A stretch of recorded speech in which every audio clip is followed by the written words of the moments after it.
Silakan duduk kembali saudara. Shalom. Sekali lagi shalom. Senang bisa kembali bertemu dengan saudara di lokasi yang berbeda. Dan saya percaya, saya lihat muka-muka yang penuh dengan sukacita. Biasanya kalau kita ibadah di tempatnya Bapak Birawa, di depan-depan itu ada makanan. Tadi saya lihat nggak ada makanan satu. Sudah diporo semua ya. Oke, baik. Terima kasih atas kesempatan yang diberikan kepada saya, Bapak Birawa, Ibu, dan semua pengurus. Mari kita sama-sama belajar firman Tuhan. Saya diberikan tema melayani dan bertumbuh bersama dalam komunitas sehati. Firman Tuhan di dalam Efesus pasal 4 ayat 1 hingga ayat yang ke-16. Kita akan baca dalam beberapa bagian. Kita mulai dulu dari ayat pertama hingga ayat yang ke-3. Efesus pasal 4 ayat pertama hingga ayat yang ke-3. Efesus pasal 4 ayat 1 hingga ayat yang ke-3. Sudah? Oke. Kalau saudara bawa handphone bisa lihat di handphone atau nanti dibantu di multimedia. Kita akan baca dalam hitungan yang ketiga. 1, 2, 3. Sebab itu aku menasihatkan kamu, aku orang yang dipenjarakan karena Tuhan, supaya hidupmu sebagai orang-orang dipanggil berpadanan dengan panggilan itu, hendaklah kamu selalu rendah hati, lemah lembut dan sabar. Tunjukkanlah kasihmu dalam hal saling membantu, dan berusahalah memelihara kesatuan roh oleh ikatan damai sejahtera. Ada beberapa kalimat yang saya highlight saudara. Yang pertama adalah orang yang dipenjarakan. Orang kalau sudah cinta Tuhan itu gila. Amin. Orang kalau sudah sayang sama Tuhan udah gak pikir nyawa. Ya. Dan itu yang Paulus ajarkan bagi saya, saudara. Paulus bilang, aku menasihatkan kamu, aku orang yang dipenjarakan karena Tuhan. Suatu pengorbanan yang besar, suatu keputusan yang mahal, suatu keputusan yang cukup berani, karena bagi saya nggak gampang. Orang mau ikut Tuhan berkorban sedemikian rupa. Kalau hanya hilang uang 100-200 ribu mungkin kita masih biasa. Tapi hilang masa depan, kita ada di penjara, kita nggak bisa buat apa-apa. Berhenti berkarya, karir kita selesai. Itu harga yang mahal yang Paulus harus bayar. Karena dia mencintai Tuhan Yesus. Kalau kita cinta sama Tuhan, ada banyak harga yang harus kita bayar untuk memperlihatkan nama Tuhan. Melayani Tuhan tidak boleh dipengaruhi oleh suasana hati. Setuju? Kalau hati kita senang, kita melayani dengan sukacita ya.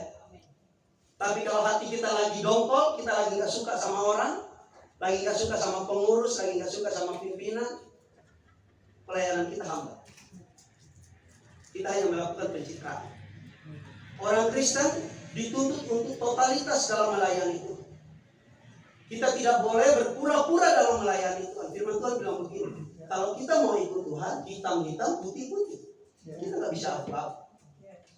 Sebab Tuhan akan sulit mengenal kita kalau kita abu-abu. Jadi kalau kita cinta Tuhan, kita harus sungguh-sungguh, kita mau melayani Tuhan, tidak dipengaruhi oleh suasana. Karena Paulus luar biasa. Ketika dia ada dalam penjara, keadaan di penjara tidak mempengaruhi dia untuk tetap mengajarkan firman Tuhan. Begitu pedulinya dia terhadap orang-orang di Efesus.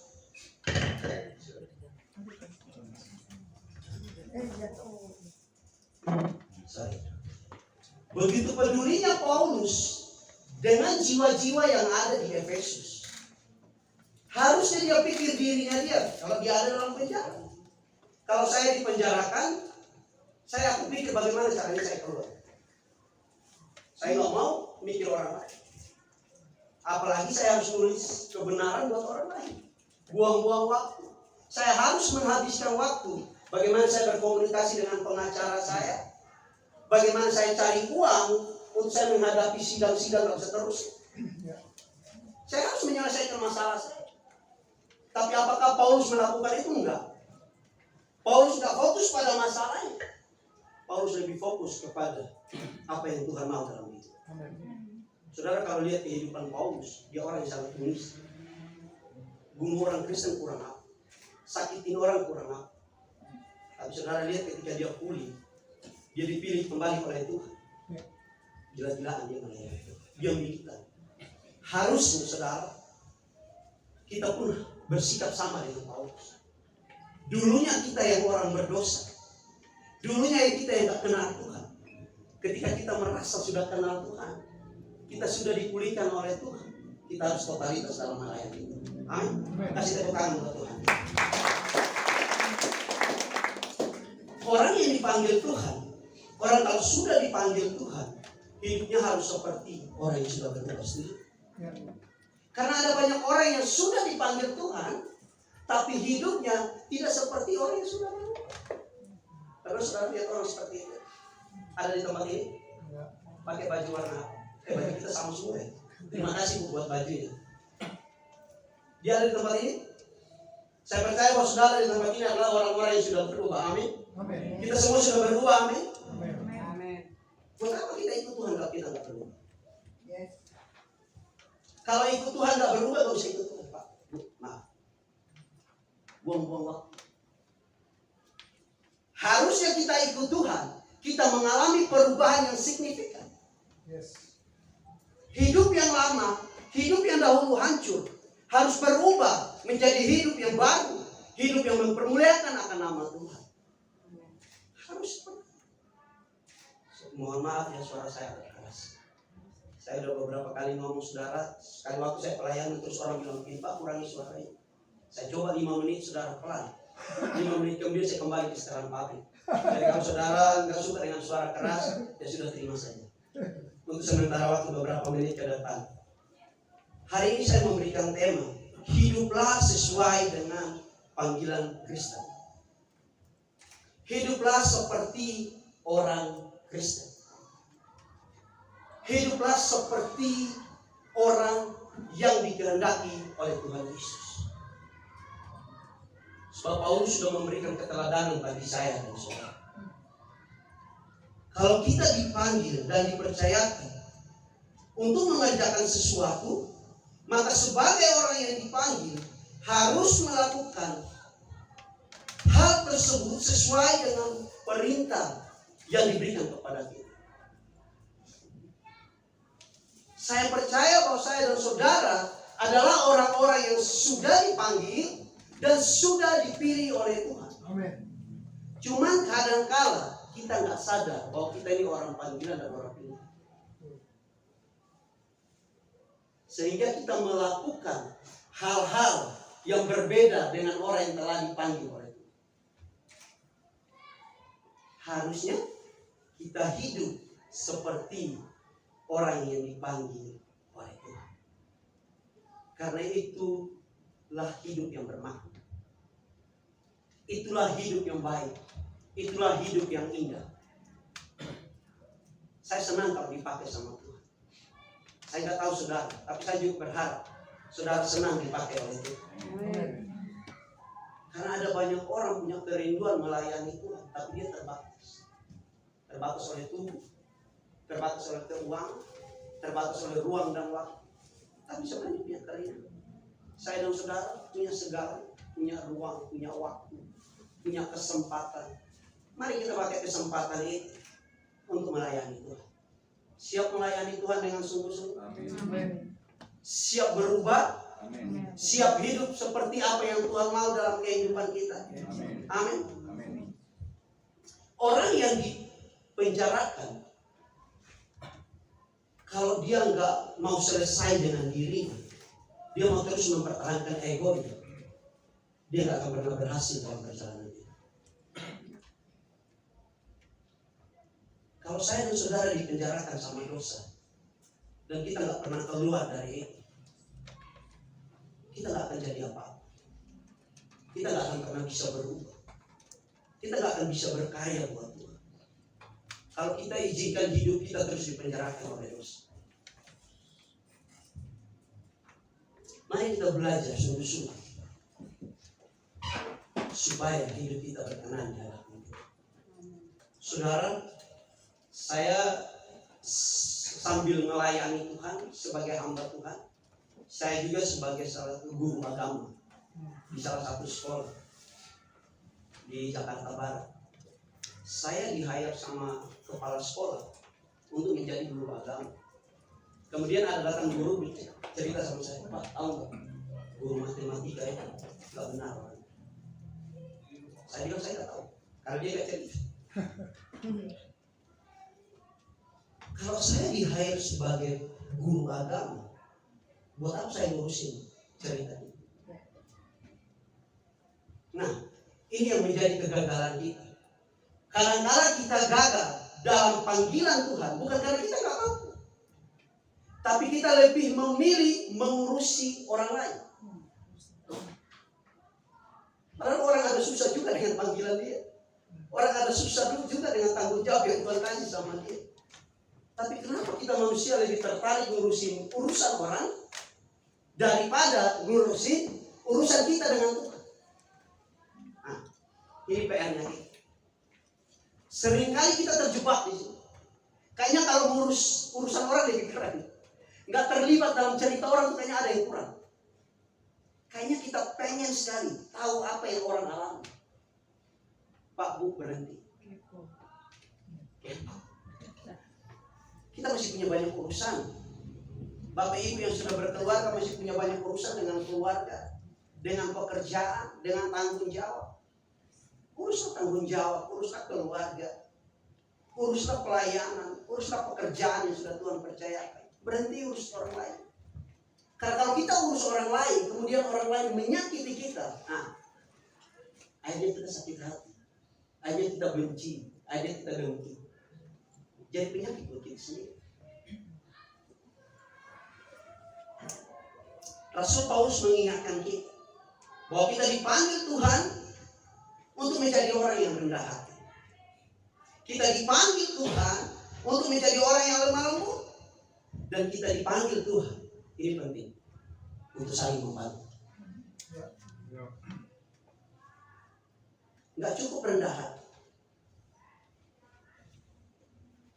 nggak cukup lemah lembut. Kita harus saling membantu. Dan itu Paulus tunjukkan. Bagaimana dia membantu jemaat di Efesus supaya mereka tidak kembali ke kehidupan mereka yang dulu. Firman Tuhan bilang mereka yang dahulu bukan orang pilihan. Bahkan mereka tidak masuk dalam kategori keturunan Israel. Karena apa? Mereka dihidupi oleh dosa. Dan Paulus peduli terhadap orang-orang yang demikian. Seberapa peduli kita terhadap orang? Seberapa peduli kita terhadap keluarga kita? Seberapa peduli kita terhadap istri, anak, suami kita? Seberapa peduli kita terhadap sahabat kita? Seberapa peduli kita terhadap orang-orang yang ada di komunitas Birawat? Seberapa peduli kita terhadap orang-orang yang ada di sekitar kita? Kadang-kadang kita jago memuji Tuhan, tapi kita gagal peduli terhadap orang lain. Harusnya kita jago memuji Tuhan, kita rendah hati, kita lemah lembut, dan kita bisa peduli terhadap orang lain. Karena itu yang terpenting dalam hidup ini. Saling membantu itu penting. Saling menolong itu penting. Yesus sekali waktu menyembuhkan seorang yang lumpuh. Dan orang yang lumpuh ini karena dia lumpuh, dia tidak bisa berjalan ke lokasi di mana Yesus berada. Lokasinya namanya Kapernaum. Dan orang lumpuh ini hanya akan sampai di Kapernaum ketika dia dibantu oleh 4 orang yang menggotong. Dan saudara tahu, ketika mereka sampai di lokasi, ternyata orang penuh. Firman Tuhan bilang begini, bahkan di depan pintu, di luar pintu tidak ada tempat. Kalau saudara yang jadi 4 orang itu, saudara apakan orang lumpuh ini? Bawa pulang, berarti ibu gak ikhlas. Mendingan gak usah tolong. Orang 4 orang ini gak berhenti. Mereka berjuang. Mereka memilih naik ke atap, buka atap, dan turunin orang lumpuh ini. Saudara tahu kenapa Yesus sembuhkan orang lumpuh ini? Bukan karena orang lumpuh ini. Karena 4 orang itu. Iman 4 orang. Ini Yesus seolah-olah lupa di orang lupa. Seolah-olah Yesus tidak peduli terhadap orang sakit ini. Kadang-kadang kita bantu orang, kita udah mikir duluan, saya dapat apa? Saya untung apa? Pak, Bu, ingat, kita tolong orang, orang yang ditolong diberkati Tuhan, kita pun mendapat respect dan apresiasi daripada Tuhan. Jangan hitung-hitung kalau mau bantu orang. Kalau memang Tuhan kasih saudara kemampuan bantu orang, ya sudah bantu orang. Nggak usah itu. Karena Tuhan bisa pilih orang lain untuk bantu orang itu. Nah kalau Tuhan pilih kita, artinya Tuhan juga menyediakan supaya kita bisa pakai bantu orang. Sekali waktu Abraham dan Ishak ada di satu gunung, gunungnya namanya Gunung Moria, di mana Ishak harus dipersembahkan sebagai korban bakar. Abraham bilang begini sama Ishak, "Nah, kamu tunggu, nanti Allah yang akan menyediakan apa yang Allah butuhkan." Dan akhirnya Ishak jadi korban bakar. Allah menyediakan kambing domba untuk korban bakar bagi Allah. Jadi hari ini kalau kita mau bantu orang, kalau itu tulus, kalau hati kita tulus, nggak ada embel-embel lain, saya percaya begini saudara, Tuhan akan kasih saudara kemampuan, Tuhan akan menyediakan segala hal untuk saudara bisa bantu orang. Amin. Jadi jangan pernah takut bantu orang saudara. Hal ini menjadi penting saudara bagi Paulus sehingga ia mengingatkan mereka tentang mereka yang dahulunya belum kenal. Paulus bilang sama orang-orang di Efesus, hidupmu dahulu tidak boleh sama dengan hidupmu yang sekarang. Hidupmu sekarang harus penuh dengan kerendahan. Hidupmu yang sekarang harus penuh dengan kelemah lembut. Dan hidupmu yang sekarang harus iba, harus peduli dengan orang-orang yang ada di sekitar. Nggak harus orang yang susah. Orang yang nggak bertumbuh secara rohani pun kalau saudara tahu, saudara harus peduli terhadap mereka. Kadang-kadang orang nggak butuh duitnya. Sebagai orang tua, bapak ibu yang mungkin punya anak di sini, kadang-kadang nggak butuh uang anak kan, hanya butuh anak tanya kabar, betul? Anak nanya kabar, Bu, Ma, Pak, apa kabar? Ayo saudara udah senang. Dikasih duit, belum tentu saudara senang. Tapi kalau anak peduli terhadap orang tua, saya pastikan orang tua siapapun pasti senang. Saya kemarin beberapa waktu lalu papa saya kena stroke dan bagian tubuh sebelah kiri mati total. Papa saya mengembalakan jemaat di Rote, di Pulau Rote, dan akhirnya dia berhenti cukup lama dan dibantu sama ibu saya. Saya telepon papa saya. Saya bilang saya bisa bantu apa? Kalau uang saya terbatas. Tapi saya bisa bantu apa? Saya nggak mau uang sama papa. Tapi saya bilang saya bisa bantu apa? Papa saya menangis dan dia cuma bilang begini, doain papa. Kalau memang Tuhan kasih papa hidup, papa mau terus berkarya. Dari situ saya belajar begini saudara. Ternyata doa lebih penting daripada uang yang saya bisa kasih ke papa saya. Kadang-kadang perhatian kita terhadap orang-orang yang ada di sekitar kita cukup buat dia daripada saudara kasih doa. Saudara kasih waktu saudara 10-20 menit, kayaknya cukup buat dia daripada saudara kasih dia barang-barang yang berharga. Kadang-kadang dia nggak butuh apa, dia hanya butuh perhatian, dia hanya butuh support, dia hanya butuh doa dari saudara. Tema kita ini berbicara tentang kesatuan, melayani dan bertumbuh bersama. Saudara harus bisa buktikan ini. Ini tema yang sangat baik, unity. Ini tema yang sangat mahal. Hari-hari ini banyak gereja kelihatannya bagus, tapi di dalam hancur, hilang persatuan. Hari-hari ini keluarga kelihatannya baik, tapi di dalam berantakan. Hari-hari ini komunitas kelihatannya oke, asik, tapi kalau mau diselidiki, di dalamnya banyak benturan. Unity harus kita hidupi. Masalah boleh ada, perbedaan pendapat boleh ada, tapi kita nggak boleh membenci satu dengan yang lain. Kita harus tetap mengasihi, kita harus tetap mencintai satu dengan yang lain. Ayat 4, ayat 5, ayat 6. Satu tubuh dan satu roh, sebagaimana kamu telah dipanggil kepada satu pengharapan, yang terkandung di dalam panggilanmu. Ayat kelima, satu Tuhan, satu iman, satu baptisan, satu Allah dan Bapa dari semua, Allah yang di atas semua dan oleh semua dan di dalam semua. Pada bagian ini saudara, persatuan, unity menjadi penting. Mungkinkah seseorang yang dipilih Tuhan membenci sesamanya? Mungkinkah seseorang yang dipenuhi oleh Roh Kudus dapat memusuhi saudaranya? Tidak. Mungkinkah sebuah komunitas rohani rusak karena ego dari seseorang? Harusnya tidak mungkin. Karena apa? Fokus kita itu kepada Tuhan, bukan kepada orang-orang yang ada di sekitar kita. Pak, kalau saudara mau cari disenangi, nggak ada orang yang bisa senangi saudara secara total. Suami pun belum tentu bisa menyenangi istri selamanya. Saya sudah menikah, saudara. Saya baru punya anak dan anak saya Senin besok baru 1 bulan. Saya dengan istri yang baru menikah, ya orang bilang baru seumur jagung, kita sering berbeda pendapat. Masih manusia. Saya nggak bisa menyenangkan istri saya secara totalitas. Istri saya nggak bisa menyenangkan saya secara totalitas sesuai dengan yang saya mau. Lalu apakah saya harus menceraikannya? Enggak. Apakah saya harus memukulnya? Apakah dia harus membenci saya sebagai suaminya? Enggak. Karena fokus saya dan istri bukan itu. Kita fokus kepada Tuhan yang sudah membentuk rumah tangga kami. Masalah, persoalan, perbedaan pendapat adalah proses yang mendewasakan kami di dalam satu persatuan, di dalam satu komunitas, di dalam satu keluarga. Hari ini kalau saudara ada di komunitas ini, saudara berbeda pendapat dengan orang lain, itu gak boleh membuat saudara membenci orang itu.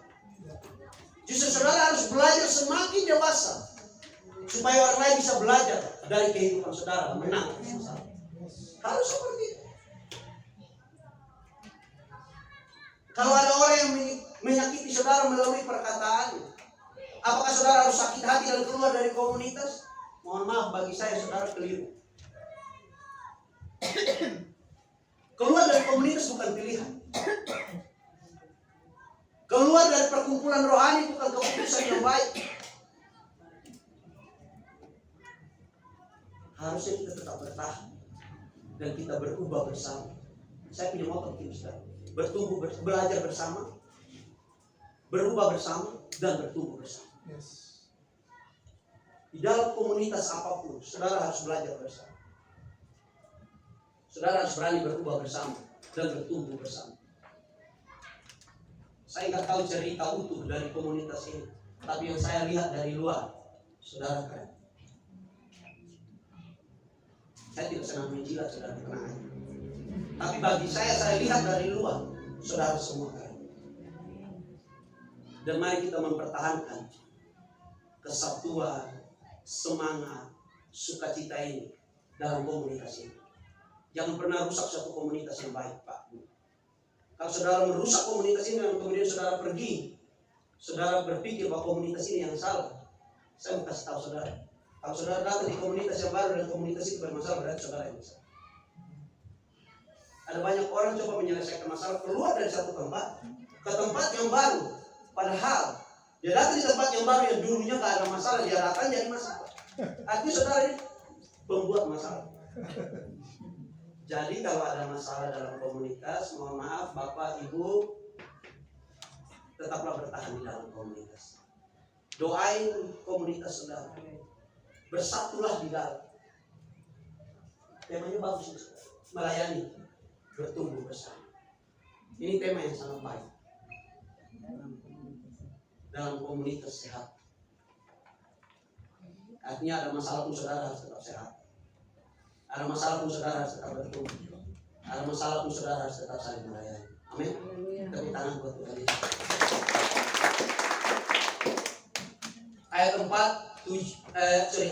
Ayat 7 ayat 8 sampai ayat yang ke-12. Saudara bisa baca ayat 7 sampai ayat yang ke-12. Tolong ayat 7 sampai ayat yang ke-12. Dan tadi kan saya baca terus. Nah sekarang bagian saudara. kepada kita masing-masing melalui kasih karunia menurut ukuran pemberian Kristus. Itulah sebabnya sangat kalau dia naik ke tempat tinggi, ia membawa tawanan-tawanan. Ia memberikan pemberian kepada manusia. Bukankah dia telah naik, berarti bahwa dia juga terletak di bagian bumi yang paling bawah. Ia yang telah turun, ia juga yang telah naik, jauh lebih tinggi daripada semua langit, untuk menemukan segala sesuatu. Dan dialah yang memberikan baik rasul maupun nabi-nabi, baik pemberita-pemberita Injil maupun gembala-gembala dan pengajar-pengajar, untuk memperlengkapi orang-orang kudus bagi pekerjaan pelayanan, bagi pembangunan tubuh Kristus. Amin. Pada bagian ini, saudara, Paulus menekankan kepada kita bahwa Allah telah memberikan kepada kita semua karunia-Nya masing-masing. Maksudnya begini, biar saudara nggak gampang iri dengan orang lain. Kok kamu bisa bahasa roh, saya enggak? Kok kamu kaya, saya enggak? Kamu hebat ya? Orang kaya kok saudara yang repot? Kok kamu bisa naik jabatan, saya enggak? Orang mau naik jabatan, mau turun jabatan, kan bukan urusan dia. Kan orang yang memberi jabatan buat dia, betul? Institusi yang kasih jabatan itu hak-hak dia. Kenapa kita yang repot? Persoalan kita hari ini, kayaknya risih kalau ada orang yang berubah, risih kalau ada orang yang diberkati sama Tuhan. Kenapa sih hidup kita harus begitu? Pak, Bu, bisa bantu jawab? Kenapa kita harus begitu? Kenapa kita nggak bersyukur bahwa ada orang yang diberkati Tuhan dengan luar biasa? Kenapa kita nggak mau bersyukur bahwa ada orang yang dipromosikan Tuhan makin naik dan tidak turun? Kenapa kita nggak pernah mau ikut bersyukur bahwa ada keluarga yang utuh, meskipun dia pernah bermasalah tapi dia nggak sampai cerai? Kenapa sih kita nggak mau ikut bersyukur dengan orang yang sedang mengalami sukacita? Kenapa kita harus membenci? Kenapa kita harus iri dengan berkat orang? Paulus bilang begini di ayat yang ke-7, semua dikasih karunia-Nya masing-masing. Kalau saudara dikasih Tuhan karunia menikmati kekayaan ekonomi, silakan nikmati itu. Kalau Tuhan kasih saudara kepercayaan untuk menikmati jabatan yang bagus, silakan nikmati itu. Kalau Tuhan kasih kesempatan saudara punya keluarga yang utuh, silakan nikmati keluarga itu. Tapi ingat ini baik-baik, harus tetap tahu bersyukur kepada Tuhan. Amin. Kadang-kala orang dulu belum punya apa-apa, hidup rendah, lihat depan orang sok. Kalau kita di timur itu Pak, Bu, lihat depan orang tua lagi ngobrol, kita harus begini. Kalau kamu kurang tunduk, kayaknya nggak sok. Betul ya Pak, Bu? Ya. Nah, dulu waktu susah, kayak tunduk tuh keren.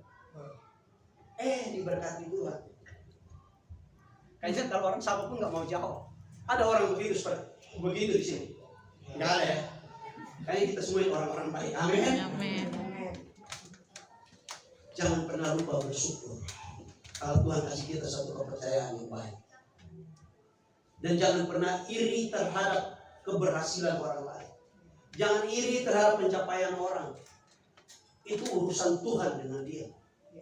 Kalaupun dia dapat pencapaian itu dengan cara yang tidak benar, itu termasuk urusan Tuhan dengan dia, bukan urusan dia. Siapa kita sehingga kita menghakimi berkat orang lain? Kita bukan pemberi berkat, kita hanya menerima berkat. Setuju? Kita hanya menerima, kita bukan pemberi. Pemberinya adalah Tuhan Yesus Kristus yang sayang saudara semua. Kalau saudara mau menjadi orang yang menerima berkat, minta sama Tuhan.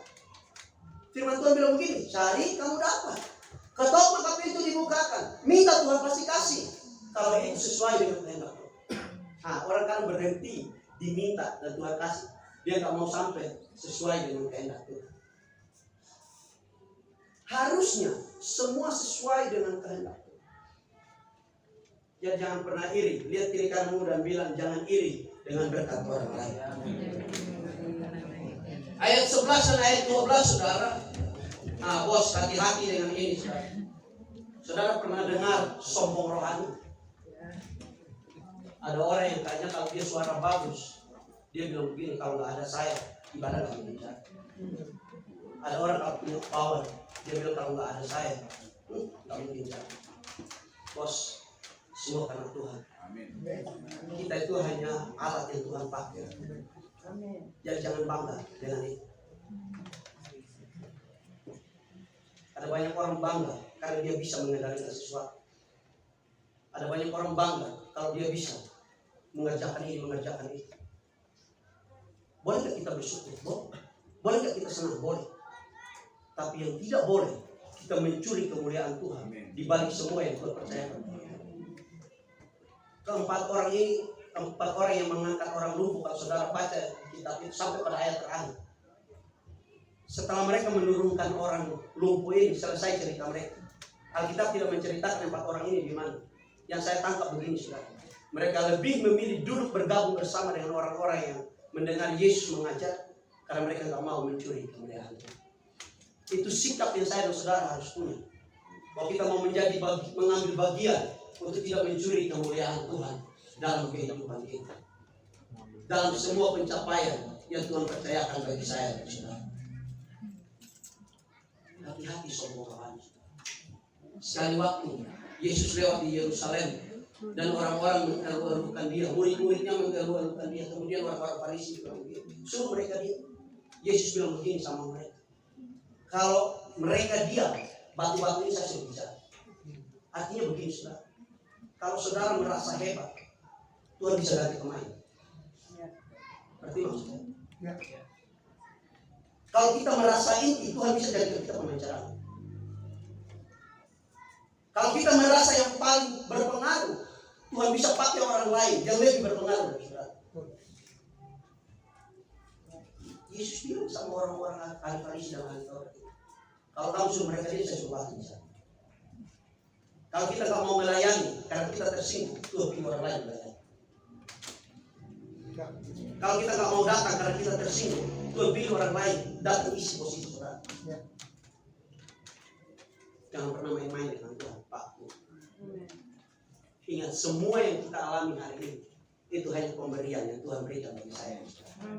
Bersyukurlah atas semua yang Tuhan percayakan bagi saya. Ayat 13, 14, 15, 16 dan yang terakhir selesai.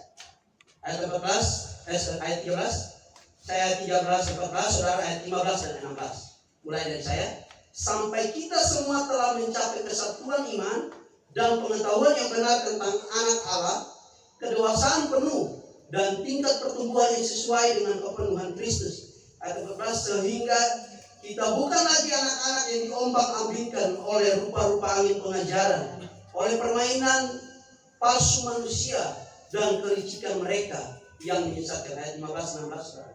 Tetapi dengan teguh berpegang kepada kebenaran di dalam kasih kita bertumbuh di dalam segala arah dia.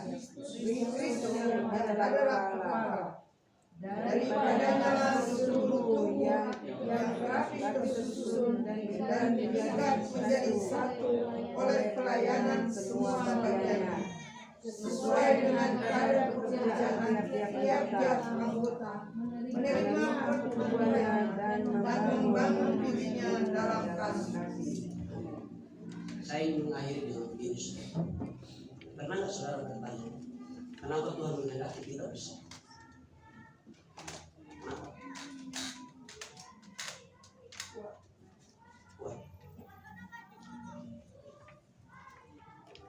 Kenapa Tuhan menghendaki orang-orang di Efesus melalui Paulus supaya mereka bersabar? Padahal Dewasa. supaya dewasa. Padahal begini, saudara.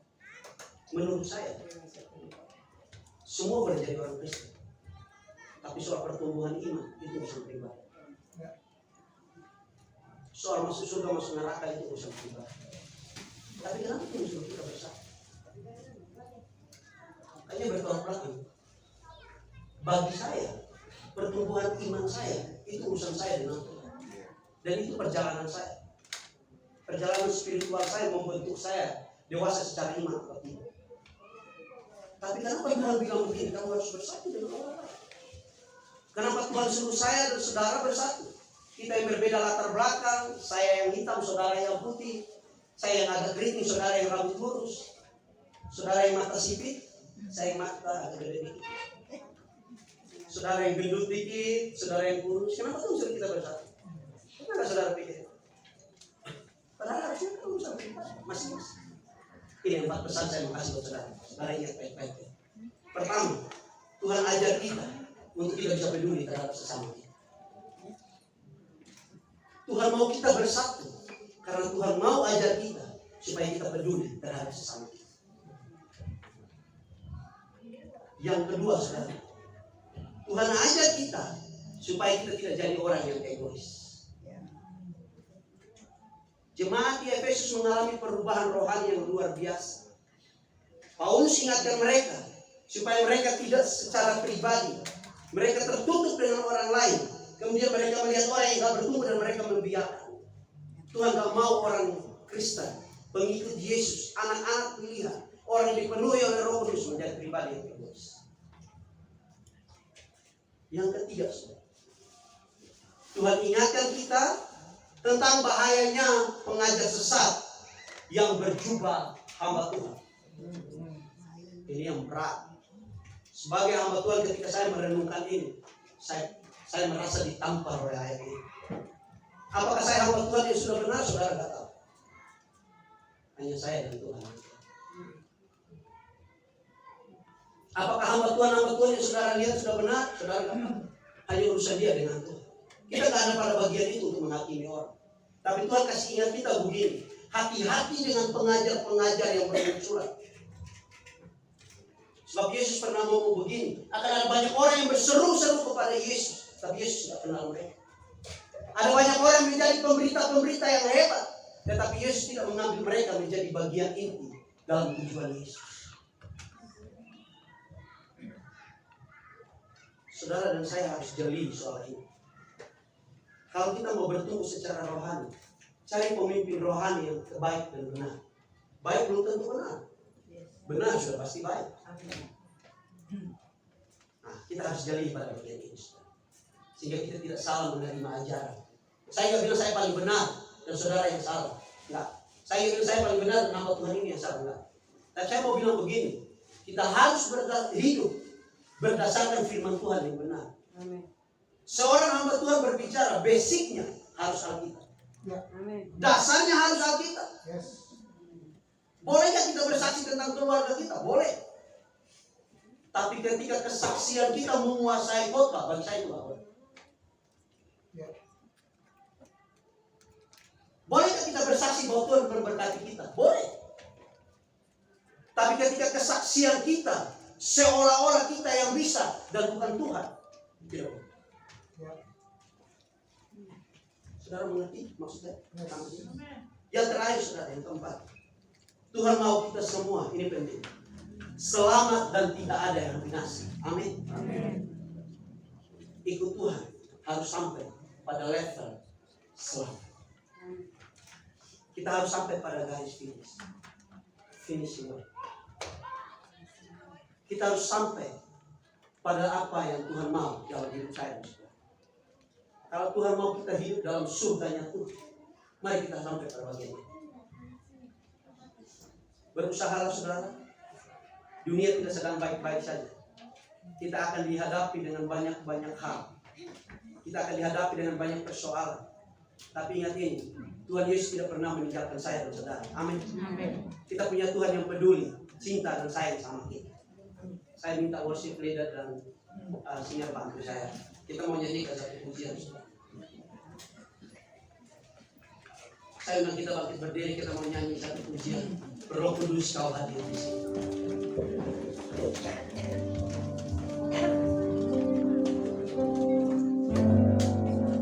Biarlah firman yang kita dengar bisa menguatkan kita. Saya berharap saudara dapat pesan, baik satu maupun dua pesan. Dan biarlah pesan ini semakin kuat dalam persatuan komunitas. Kita bertumbuh bersama dalam komunitas Mirabu, menjadi dewasa. Kita tidak hanya dewasa secara usia, tapi kita dewasa secara kerohanian. Kita mau bersatu